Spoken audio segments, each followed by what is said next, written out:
بسم اللہ الرحمن الرحیم۔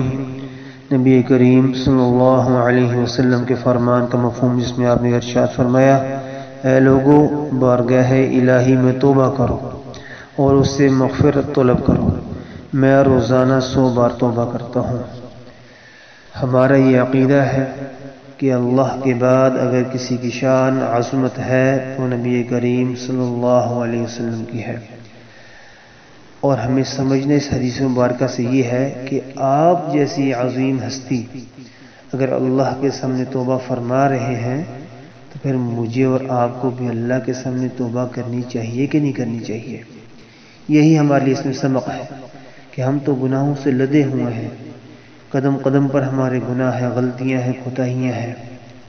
تو اصل بات یہی ہے، اپنی غلطیوں کو ماننا پڑے گا، مان کر اللہ کے سامنے سچی توبہ کرنی پڑے گی، اسی میں کامیابی ہے۔ اللہ ہم سب کو توفیق عطا فرمائے۔